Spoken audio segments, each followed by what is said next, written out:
રાજકોટ જિલ્લાના ધોરાજીમાં ટેકાના ભાવે ઘઉંની ખરીદી કરવામાં આવે અને તાત્કાલિક ધોરણે નાણાં મળે તે માટે ખેડૂતોએ માંગ કરી છે। ઘઉંના પાકનું વાવેતર કર્યું, પરંતુ માવઠાને કારણે પાકને નુકસાન થયું છે। હાલ ઘઉંનો પાક તૈયાર થઈ ગયો છે। ખેડૂતોની માંગ છે કે ધોરાજીમાં ટેકાના ભાવે ઘઉં ખરીદીનું કેન્દ્ર ફાળવવામાં આવે તો ધોરાજી પંથકના ખેડૂતોને એમના ઘઉં વેચવા દૂર દૂર સુધી ભટકવું ન પડે। વાતાવરણ પલટા અને કમોસમી વરસાદને કારણે ખેડૂતોને તેમના પાકમાં નુકસાની વેઠવી પડે છે।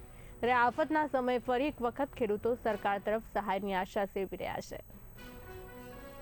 ત્યારે માવઠા પછી માવઠા કન્ટિન્યુ ચાલુ છે।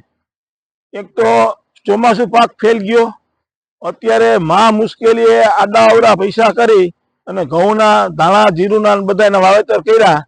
એ પણ આ કમોસમી વરસાદ થાય ને આવું વાતાવરણ રહીએ તો ઉત્પાદન ના આવે, ફેલ થઈ જવાની પરિસ્થિતિ છે। જેથી કરીને સરકાર ઘઉંની પોઝિશનમાં તાત્કાલિક ખરીદી કરે ટેકાના ભાવે અને તાત્કાલિક પૈસા ચૂકવે એવી અમારી।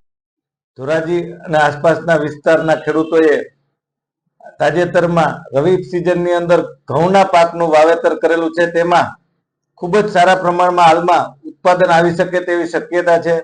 ભૂતકાળમાં ખેડૂતોને માવઠાનો માર અને કુદરતી આફતોમાંથી જ્યારે ઘઉંનો પાક ત્યારબાદ વાવ્યો ત્યારે ઘઉંના પાકની અંદર 2 પૈસા મળી શકે તેવી શક્યતા છે।